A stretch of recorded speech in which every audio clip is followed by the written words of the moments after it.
Aubameyang finds a route out of Arsenal. The Bundesliga welcomes another American, and Kylian Mbappe has reportedly figured out his next move. I'm Heath Pierce, and I'll be breaking down all of the deadline day drama with the cream of CBS Sports soccer writers crop: James Benge, Jonathan Johnson, and Roger Gonzalez. The Que Golazo January transfer window deadline day recap begins right now.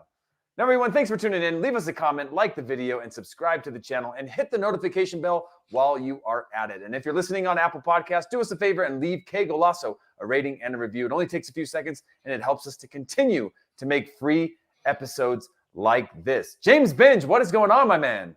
Hey, man. How you doing? I'm knackered. I'm dead. It's been 16 hours, I think, since work started today. But the window's finally closed. Thank goodness for that. We can actually watch some football.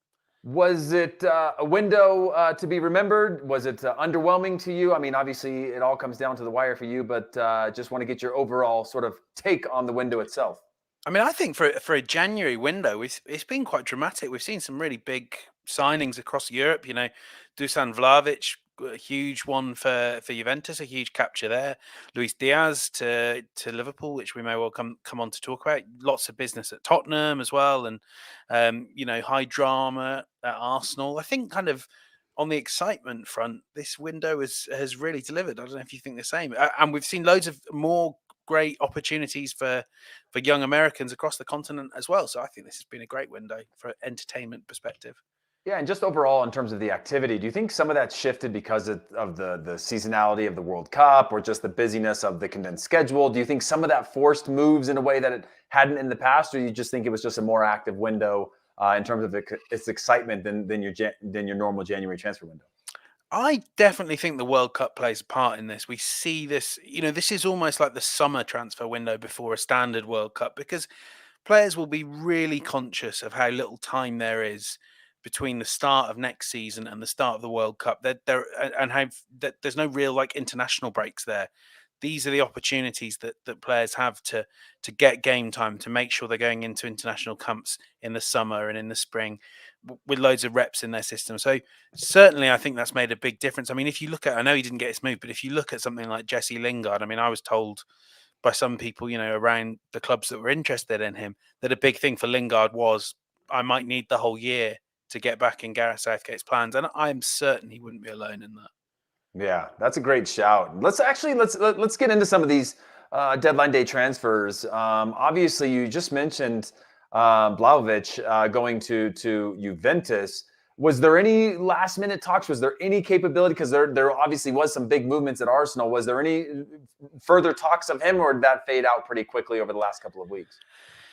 I have to say, Arsenal certainly were interested in Dusan Vlahovic. That is very much true, but they never made a bid.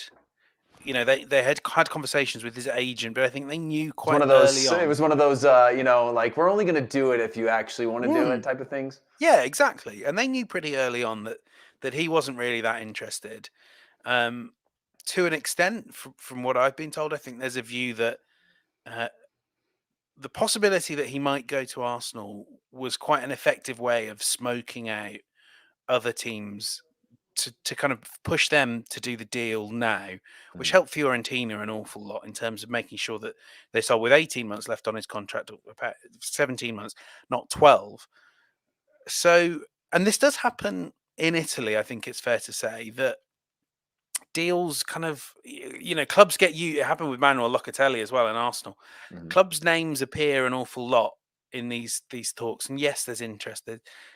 Who would not be interested in Dusan Vlahovic? But it never really got anywhere. And the same for players like Alexander Isak. Basically, Arsenal's view was, can we bring forward a signing we were going to make in the summer to help with top four? So they were looking at Vlahovic, Isak, Calvert-Lewin, Jonathan David. The last two of those were not for sale at all. Lille and Everton have other priorities before the summer, when they may well be available. Isak, they didn't want to pay $100 million release clause, and we just discussed Vlahovic. I think he was only ever really interested in Juventus or a guaranteed Champions League team. So it's been a weird one at Arsenal, and I think that's what we're going to come on to discuss, isn't it? Well, yeah. I mean, you talked about using that to smoke out some of the other teams in terms of declaring interest or the interest from Arsenal. I mean, how much do you think that interest in itself on Arsenal's side was to smoke out other teams to potentially move Aubameyang and suggesting that they're looking to replace him? I mean, obviously joins Barcelona on a loan move. I mean, what's your overall take on this, and how did it all go down? So actually, it's not a loan move. That's one thing that's worth saying. Wow. This is a free transfer. He Free. has left Arsenal, or we're waiting for this to be announced, but he's leaving Arsenal. There is no coming back. Remarkable ending for a player that, I know time has worked differently over the last few years, but it's about 18 months since he signed a new contract. And, that was entirely down to Mikel Arteta making this convincing case that he would be the man he would build around for the future. 18 months later, he is bombed out with Arsenal, basically just taking someone that's willing to pay, willing to take him. Aubameyang has taken a pay cut. Worth talking about, because I reported about this a lot. We broke the story on CBS.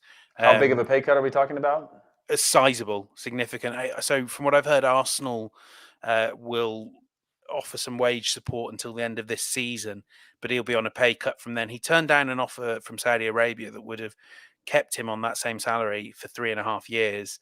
A big part of this was him just going somewhere where he's really happy. And I think, Barcelona is important. It was an important deal for him. For Arsenal, they do at least get about $30 million off their wage books, but letting him go unreplaced, I find really hard to believe, because, right now they're in a top 4 race. And even if you don't plan to start him, even if he's someone that's coming off the bench, you're going to miss the goals of a player like Aubameyang. And yeah, gone unreplaced. Arsenal have not signed any European players. They've signed one American and they're going to sign another. But yeah, letting Aubameyang go, big bit of business, a deal that this morning I was certain was going to happen. But it took so many twists and turns. I know I've talked for a while, but hopefully this story illuminates it.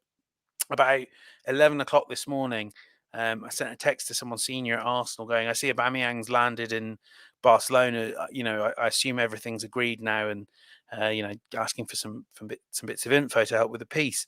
And they said, he's not in Barcelona. And you end up copying and pasting this tweet saying, no, here he is. Here's the video of him, which gives you a sense of the drama. A few hours later, it was called off, and we were being told that Aubameyang had just happened to go on a family holiday to visit family near the area. He just happened to do that today.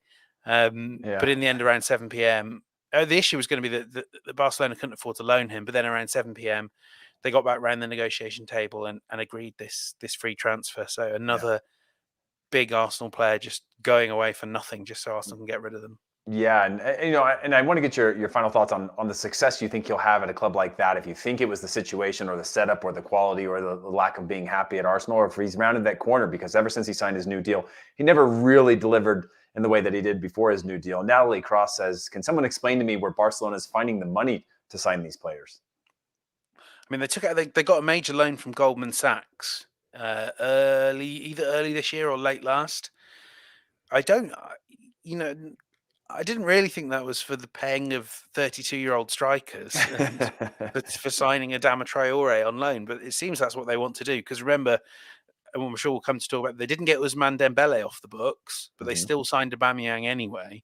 So I really can't explain, other than look at what Barcelona have done before. Huge expenditure. As we're seeing Fabrizio's tweet there, it's big savings for Arsenal and big investment for Barcelona, even if the salary is slightly less. So I can't explain it. I think he will get back to something better than he was before at Arsenal. I think a lot of complaints from the people I spoke to around Aubameyang where his role was never consistent. He'd always played best with a striker alongside him, but that he wasn't really being put in position to get the ball, to take shots. And I think that more of that will come with Xavi at Barcelona.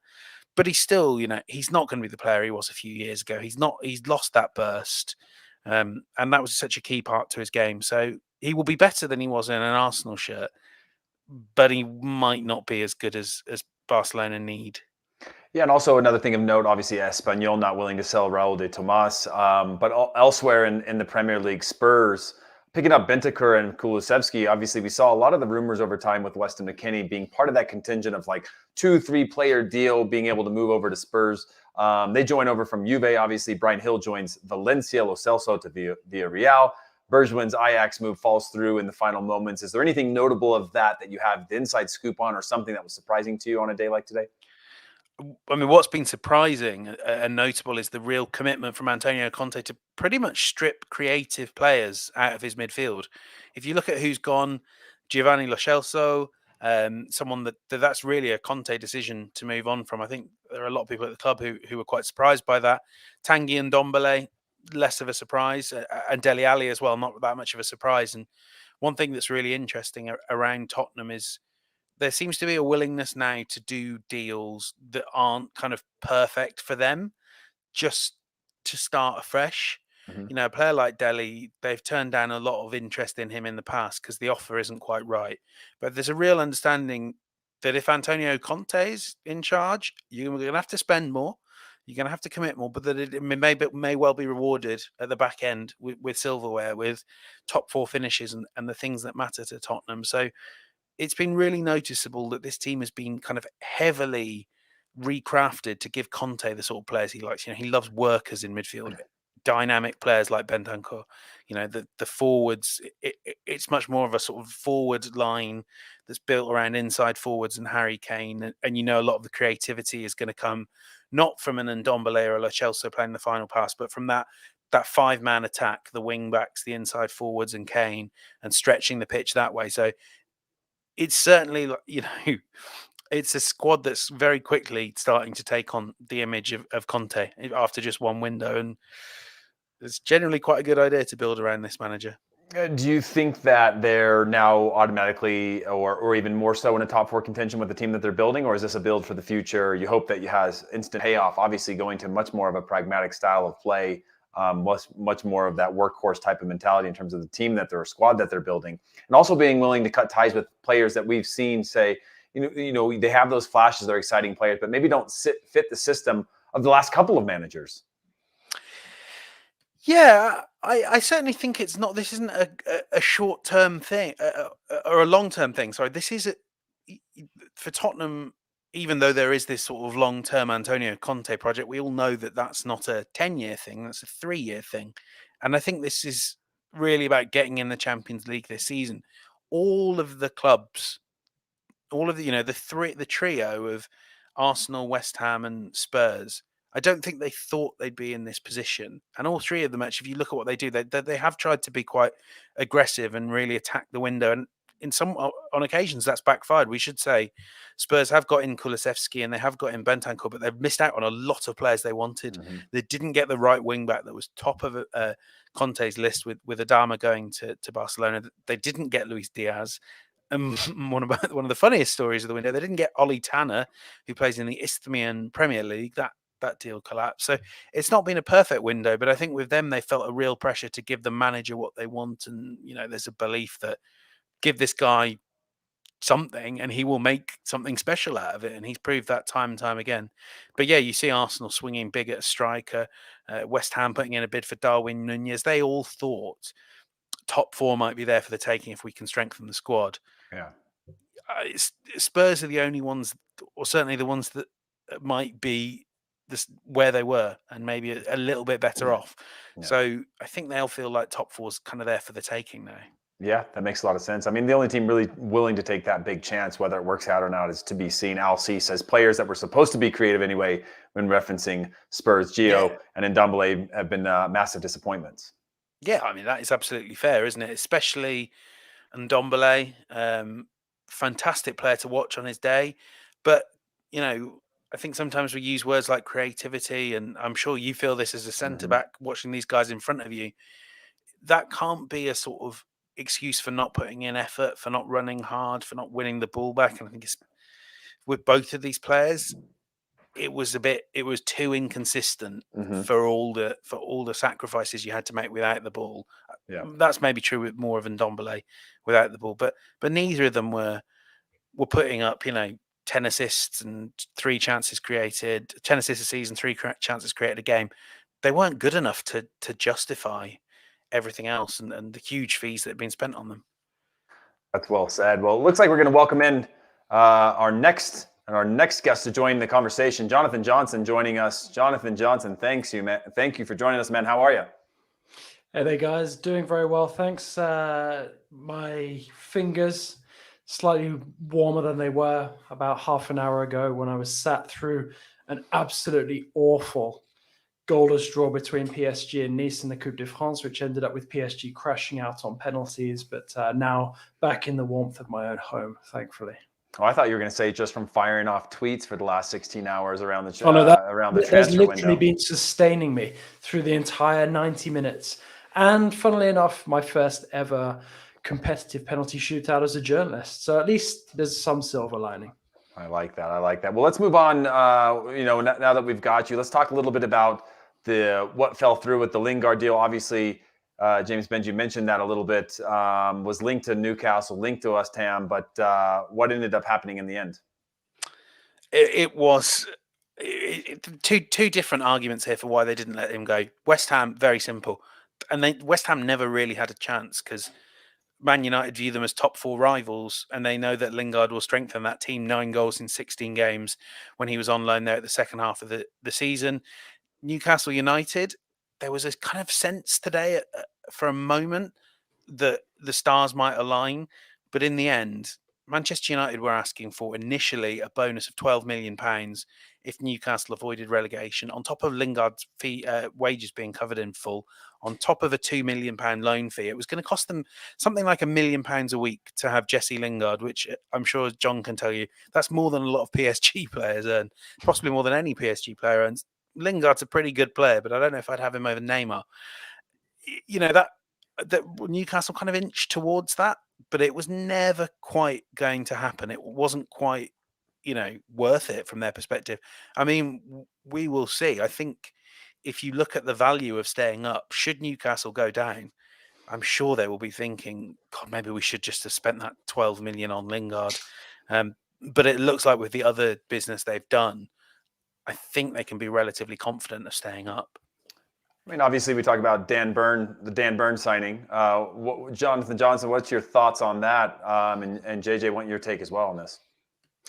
I mean, I think Newcastle have probably done as well as they could have hoped in this transfer window. I'm never a big believer that you can get, well, especially as a club like Newcastle, newly minted, that they will ever get sort of the targets that they initially set themselves. The first sort of transfer window or two, everyone sees them coming.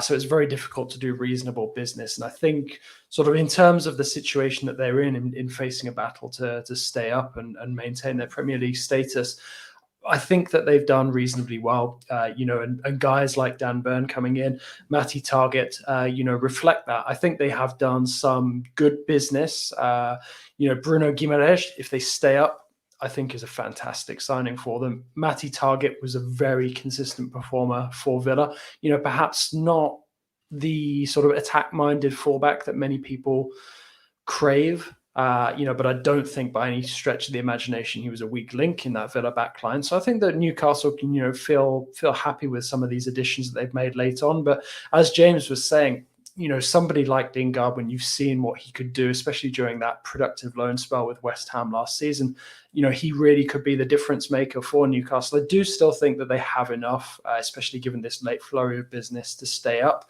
But, somebody like Lingard probably would have pushed them over that bump and maybe even had them looking towards mid-table by the end of the season. Benj, do you think a hesitance with some of that had to do with the Greenwood situation and perhaps Lingard having a larger role? No, I was told that Manchester United was still happy to let Lingard go. He's not really in Ralph Rangnick's plans, and obviously as well that in terms of squad numbers, Anthony Elanga's emergence has offered Rangnick another option. Just maybe offering our listeners an update on the Greenwood situation. Greater Manchester Police have have successfully applied. I believe it's successful for an extension to his arrest. He's obviously under arrest under suspicion of assault and rape. UK laws on this thing mean that there's not too much we can talk about it while it's an active criminal case. But yeah, he's also been suspended. He's still being paid by Manchester United, but suspended. And Nike, his sponsor, have suspended their relationships with him while the criminal process is ongoing. Makes sense. And JJ, for you, the Eriksen to Brentford move, was that something that you saw coming, and what do you make of it? I mean, I think everybody has been extremely curious to see where Eriksen would resurface, after it became obvious. And let's be honest, it was obvious pretty early on that there was never going to be a way back for him with Inter Milan. Once people started looking into the rules, realized that it's just impossible to play with a heart starter. It was basically a question of time to see when Eriksen would announce, if he would announce that he could return to playing football, and if he could, then where he might resurface. I know that there was a fair bit of expectation that he might go to Ajax, like Daley Blind. But, to see him come back to the Premier League, see him come back to London with Brentford is, it's really heartwarming. And I think it's definitely the feel one, or probably the feel-good story of this transfer window. And I'm hopeful that he can, pick up where he left off. He managed to turn things around admirably with Inter Milan. Let's not forget that he did make a slow start there, ended up, being an Italian champion, and was pretty much Denmark's key player going into the ill-fated Euros. And I really have my fingers crossed that he can, not necessarily rebuild his career, but just resume it, and sort of still be performing at that same high level. Because Eriksen on his day, one of the classiest players in Europe to watch in action. It's worth saying as well, we talk about this a lot, and rightly so, and JJ's explained it really well from a non-footballing perspective, from a personal perspective. But actually, if you think about things on the pitch, one of Brentford's great strengths this season and in past seasons has been how dangerous they are at set pieces. You have Ivan Toney, Pontus Jansson, tall, strong players. They've now got one of the best free kick takers of their generation delivering dead balls. So aside from, how great it will be to see him back in London and, for him to get this wonderful reception and be back in the world's top league, it's a great footballing deal for Brentford. I think if Eriksen is able to play as he still is, and I think we can be pretty certain he'll still be able to put a cross on a sixpence like he used to before. So a brilliant deal, great signing, my favourite of the window. Well, that's well said. And obviously, Man City signed Julian Alvarez, but the big one of the bigger moves of the window was Everton's activity. JJ and James obviously want both of your takes on this, from Lamps to Donny to Dele Alli. I mean, what's your overall scorecard? I guess what grade would you give Everton in their attempts to clean up the season with the signings they've made, including a manager? Well, I'll let James have a first swing at it. Yeah, let me hop in first. I was doing the winners and losers for the transfer window, something I always would rather do about 3 months later, but you got to do it now. And I gave real consideration to putting Everton at the top of this list. I think their business has been fantastic now, and actually almost Delhi kind of put me off it. But when you look at the structure of this deal, they're paying nothing until next season. When if he's made 20 appearances, I believe they pay 10 million, and there are subsequent clauses that could send this right the way up to 40 million. I don't think that will happen. But it's a real great move. Donny van der Beek as well, a really impressive reclamation project. He hardly played for Man United, but when he did, he was often very good and really brought the best out of the forwards. Then actually going further back in the window, Nathan Patterson and Vitaly Mikolenko, great signings. And JJ won't like me for saying this, but it's also in the column. I think they've done great work getting off Luca Dean now before his decline hits in. And I think this may well be the start of the window where the transitory property of slightly too wealthy Premier League basket case club moves to Aston Villa, who have just signed the flop creative talisman from a La Liga giant, Felipe Coutinho, playing the James Rodriguez role, who have just bought Danny Ings, obviously bought him in the summer, slightly bizarre deal that when Ollie Watkins was so good. Luca Dean as well. I'm telling you, Everton have got a long way to go but I think they're on the right path in this window, and they've got a successor for Basket Case Club. You know what? I was reading through Benji's notes and I just felt aggressively targeted when I saw that section on Villa. It's like he wrote it with Luis Miguel and I in mind. I mean, you know, the jury will obviously be out for a while on Dean. I have to say, he started life with Villa fairly well. You know, the feel-good factor is still very much around Villa Park. But when I'm looking at those Everton deals, taking it back to the original topic, I think they have done, you know, some very good business, you know, especially given how close to the end of the transfer window they ended up plumping for Frank Lampard. And I think, you know, they moved quickly and decisively, you know, acting on, you know, the types of players that he's requested. I'm curious to see how he manages somebody like Anwar El Ghazi, obviously keeping that Villa Everton link going, because El Ghazi is someone who was brought in before Everton knew that they were going to appoint Lampard as coach. And he's somebody who on his day can make the difference and is a very handy player. But he will probably put in about 2 really good, convincing performances every 10 games. And that's, you know, not really enough at the level for a club like Everton or Villa. So for me, I think that, you know, there are potentially some factors to Everton's business that might drag this down. But you know, I do think overall it's been quite a positive end to the transfer window for them. I'm envious of them picking up Donny van der Beek because he's somebody I was hoping Villa would move for even before Dean Smith was replaced as coach. I know he might not have been necessarily the best fit in terms of what Villa were looking for in the transfer window, but Van der Beek is somebody who I'm really convinced, you know, has a bright future in the Premier League. I'm frustrated that we haven't really been able to see it because he was just so good, you know, for Ajax before he moved to United. And it's been really frustrating to see how he's never really been sort of unleashed by United and given that opportunity to show what he can do. So I'm really hopeful now that he can enjoy himself over this second half of the season. You know, and it'll be interesting to see where Everton finished given this late influx of quality that they've got. That's well said. And that is your wrap up on Premier League, all of the inside scoop. James Benj, before we see you off to go to bed for the evening after a very long day, is there any final thoughts, anything you didn't mention or anything you want to get off your chest now that this window is closed? Yeah, an intriguing one that just collapsed after we started recording. Others have reported it, and I just had a chance to check my phone. Hearing that Fabio Carvalho will not be moving to Liverpool in this window. He will quite possibly be moving in the summer when his contract with Fulham expires. Fantastic young player who's had a really good impact in the Championship, 8 goals and 2 assists. He is going to be someone that they will snare, and Fulham can attest from experience that you do not get much money from a tribunal, which is where their fee will be set. I think the offer was somewhere up to 10 million.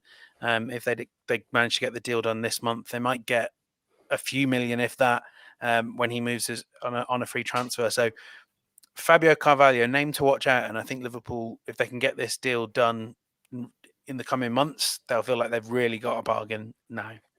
Well said. Well, thank you so much, James Benj. We appreciate all of your hard work, your inside scoop, and your willingness to stay up all hours to report on even all later of this. For JJ. Yeah, that's fair. That's true. But when I send JJ off, I'll give him an even bigger compliment. You just won't be here to see it. So thank you so much, James Benj.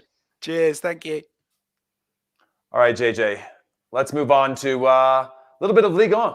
What's been going on there? Some PSG news, as well as perhaps some Bundesliga transfer news that have come down the wire. So I guess, you know, to address the 800-pound gorilla, what is the deal with Mbappe, and what are you hearing on your end? Yeah, well, it's interesting because we had those Bild reports saying that, you know, basically the deal with Real Madrid's been agreed. There's now been, you know, a distancing from Mbappe's entourage saying, you know, nothing of the sort has been agreed, you know, denying all of those reports. There was never going to be any confirmation of anything like that before PSG have played both of their games against Real Madrid. How those matches pan out, you know, we'll just have to wait and see. It doesn't bode well, them crashing out of the Coupe de France the way they did against Nice.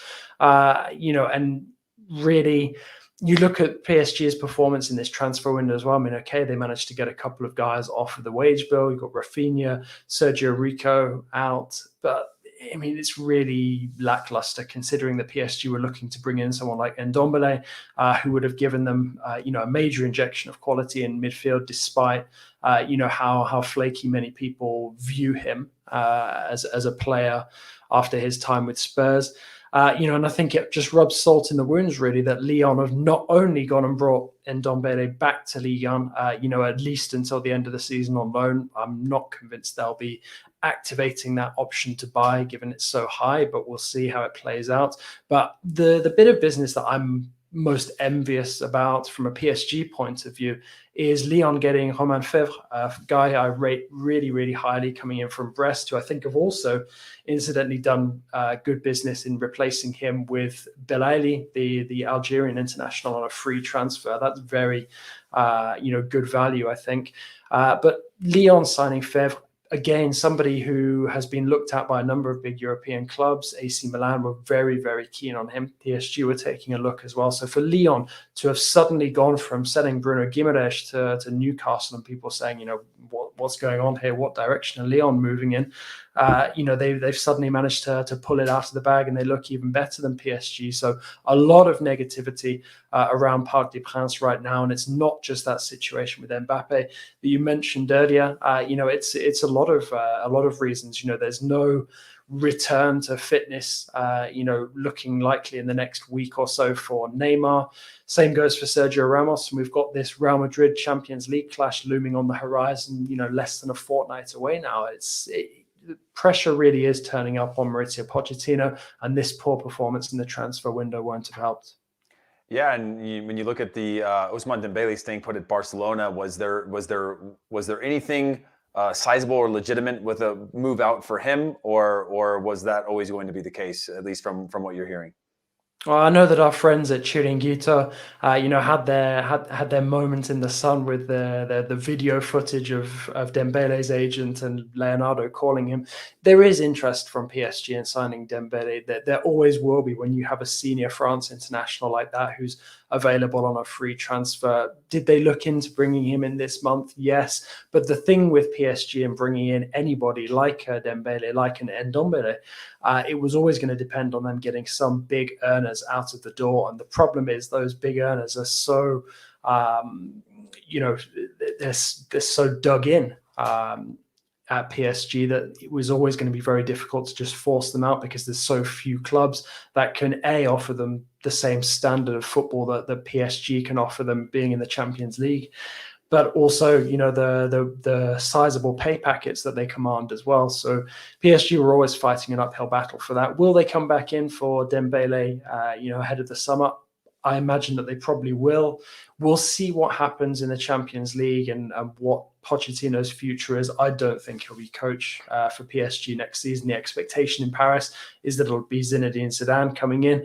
Will it be Leonardo calling the shots transfer-wise? If it's not, that could potentially end up sending Dembele somewhere else. But to be perfectly honest, I think that if PSG had landed Dembele this transfer window, it wouldn't really have helped their problems much. Sure, in the very short term, it would have given them a boost in attack, given that Neymar's still out and he's going to need a little bit of time to get back to full fitness. Mauro Icardi can't hit a barn door and hasn't been able to for the past year or so.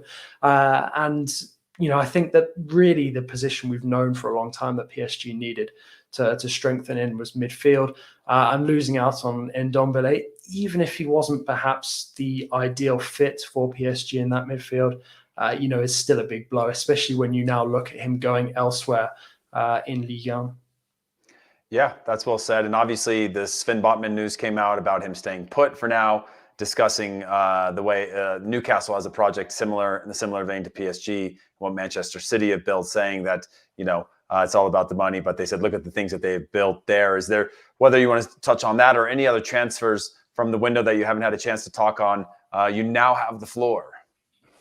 Yeah, I mean, Botman, I think it's just a question of time, really. Botman, like Jonathan David, is going to be leaving Lille at the end of the season. It's just the fact that Lille were able to advance in the Champions League, did a few bits of shrewd business like selling Jonathan Ikone to Fiorentina. That has managed to stave off this necessity to cash in on some of their other potentially larger assets in terms of the transfer fees that they could command. We're looking at Renato Sanchez, Jonathan David, Sven Botman being, sort of three big-ish transfer fees. I think David will dwarf all of them in terms of the price that he commands. But I think it's positive for Lille that they'll be able to see out the season with them, because that boosts their chances of getting back into Champions League qualification territory in the league.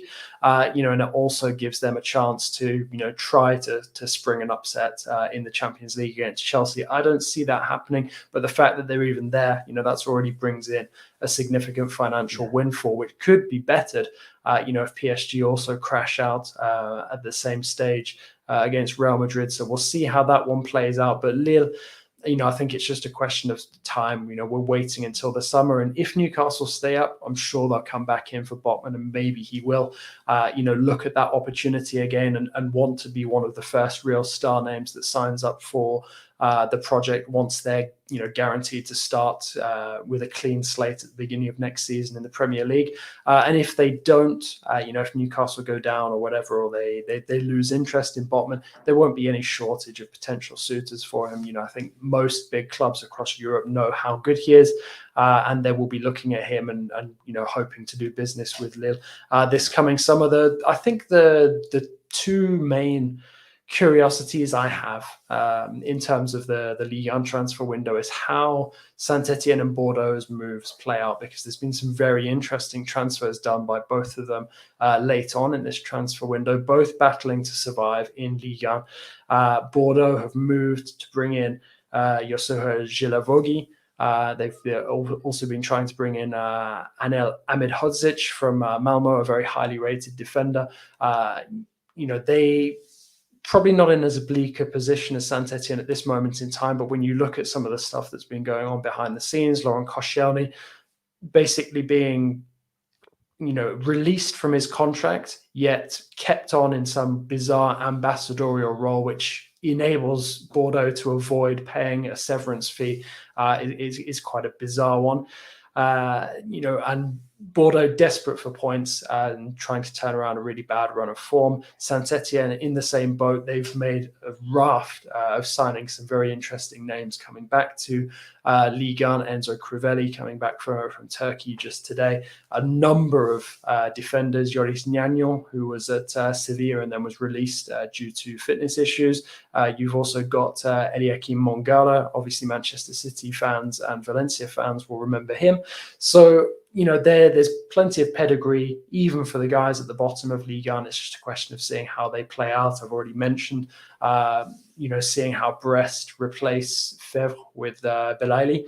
I think that's also one to watch. And obviously, when you've got somebody like a Monaco not selling Aurélien Tchouameni, at least until this summer, that's another additional star name that we get to continue to enjoy here in France. So, an interesting January transfer window, I'd say, in Ligue 1, even if it was, sort of with limited star power, so to speak. That's well said. Well, you wanted depth, you got depth. You wanted inside info, you got the inside info from Jonathan Johnson. Thanks so much for joining us, Jonathan. Before we see you off, just as a heads up to everyone, we're going to head to a quick break. When we come back, Roger Gonzalez is going to be joining us from CBS as well to talk about some more transfer news. Here we go.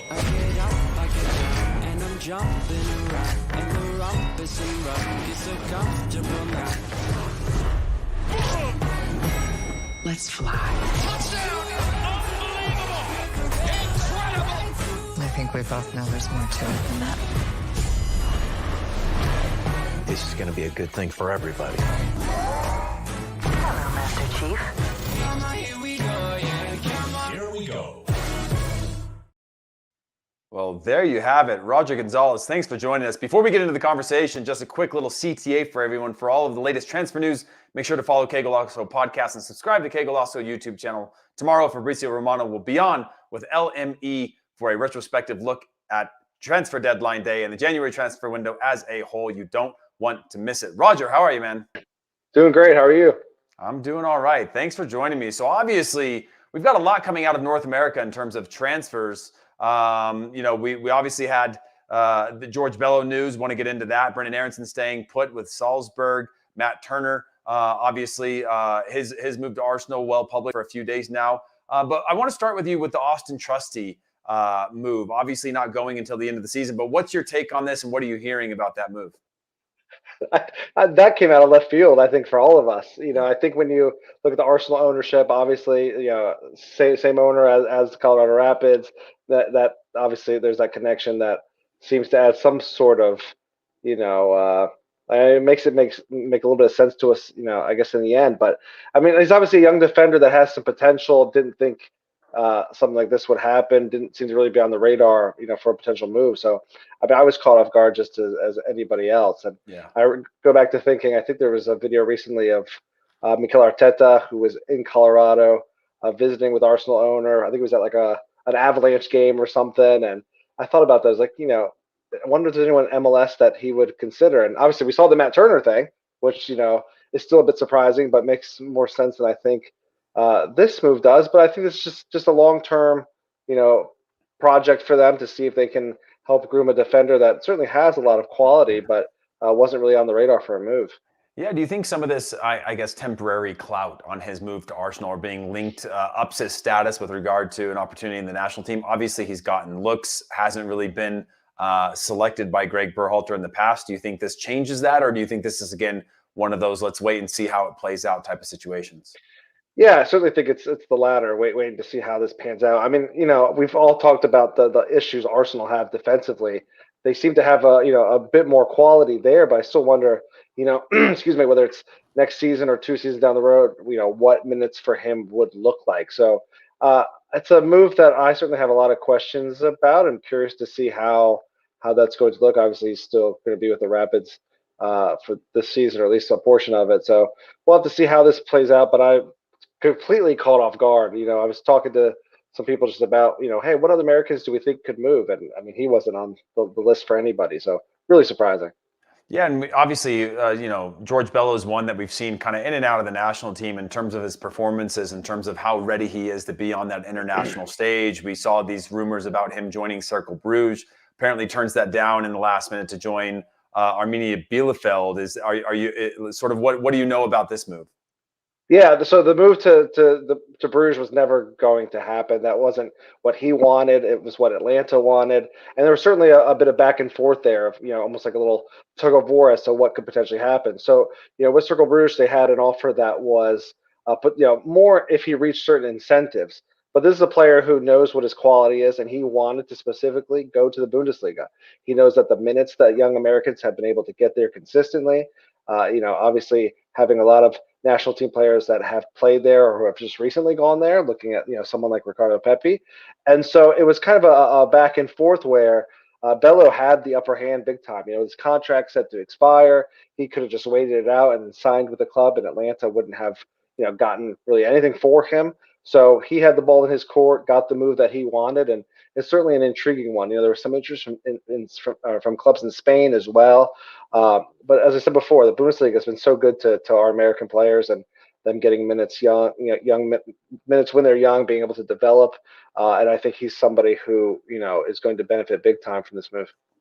Yeah, and then obviously Brendan Aaronson staying put. There's good incentive for them to keep him there. Obviously, still in the Champions League. Did you like the idea of a move to Leeds? Do you think that was a fit? Obviously, there's talk of Marcelo Bielsa wants him, needs him, but nobody knows his status as a manager, whether he'd even be around after this year. I mean, what's your overall take on him staying put, and did this almost come to fruition?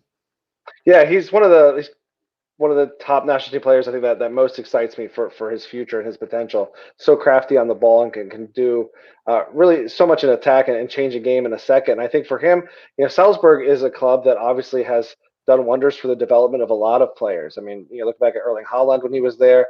I remember talking to Jesse Marsch when he was a coach there, and this was when they were just in the Champions League, and we didn't know much about them, and he was just talking about the young quality there, just how they emphasize the getting minutes for these young players and how their development has just gone incredibly well. And I think for Aaronson, it's similar for him. I think while it would have been exciting to see him, in the Premier League right away, you'd wonder, what his minutes would look like. And he's someone who needs those minutes to further his progression. So from what I understand, I've been told that the talks, have continued, but they're shifting focus towards a move in the summer. Salzburg want him for this Champions League run, which probably won't be that much considering they have Bayern Munich in the round of 16. But they know that this is a guy who can continue to show what he's capable of, potentially, demand a higher price for him in the summer where, some other teams could potentially get involved. But they'll continue to talk with Leeds and see if they can make something work.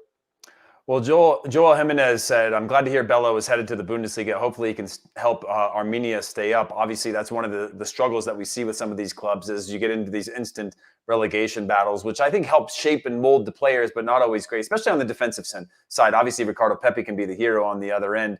I wanted to get your take real quick on just the amount of players moving to the Belgian league. I mean, what is it about the Belgian league that's so attractive? And is the quality there that the move outside of the financials in itself is worth it for a number of these guys?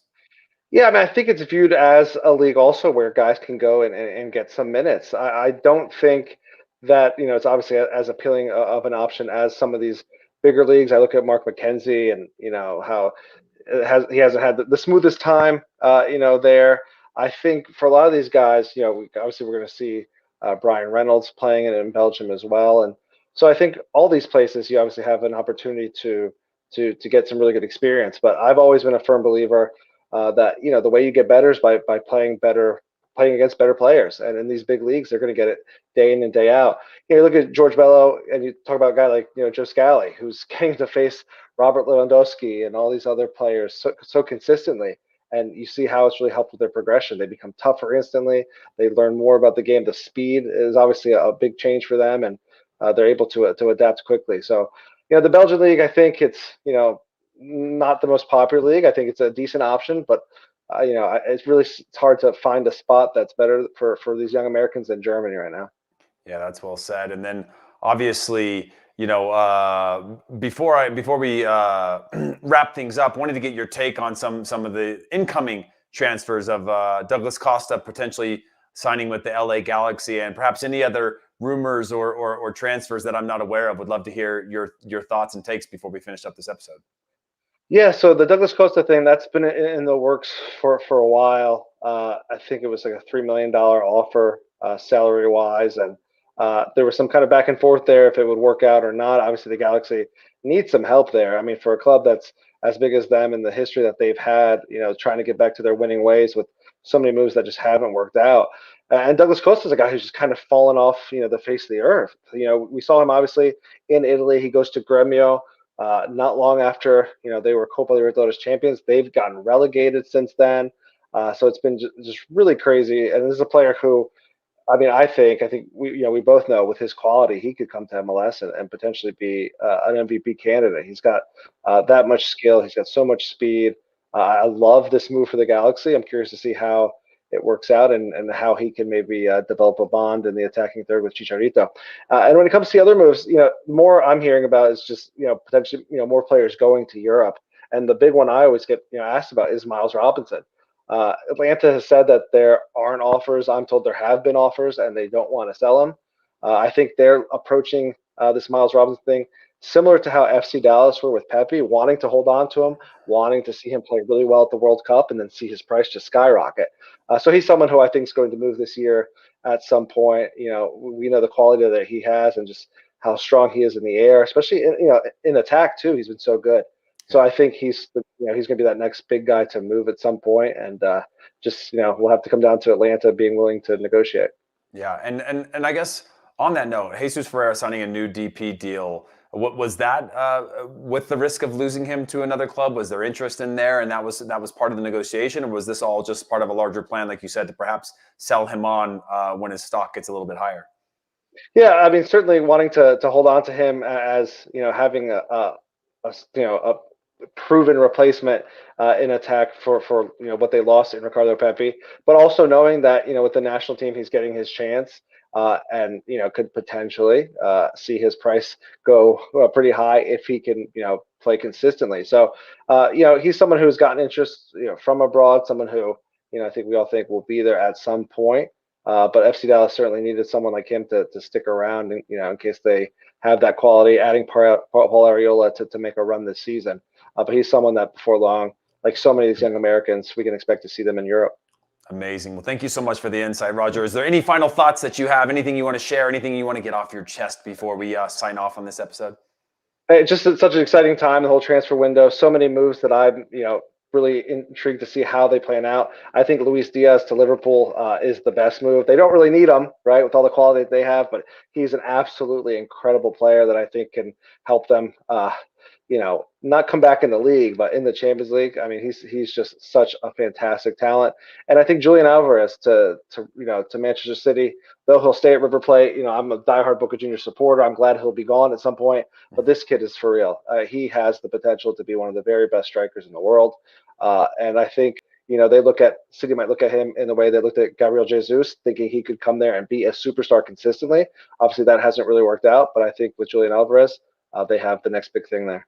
Well, there you have it. Well, thank you guys so much for tuning in. I'll be going live again on Wednesday alongside Jimmy Conrad as we recap the action from USMNT versus Honduras. So make sure to mark your calendars for that one. Jimmy and I will also be doing an extensive preview of Wednesday's octagonal game. So keep your eyes peeled on the Que Golazo podcast feed and YouTube channel for that. And before we go, make sure you follow Que Golazo podcast, leave it a glowing review and a rating. And on the YouTube front, hit subscribe, hit the notification bell. Thank you so much, Roger Gonzalez. Thank you to our producer, Des Morris, and we will see you guys soon.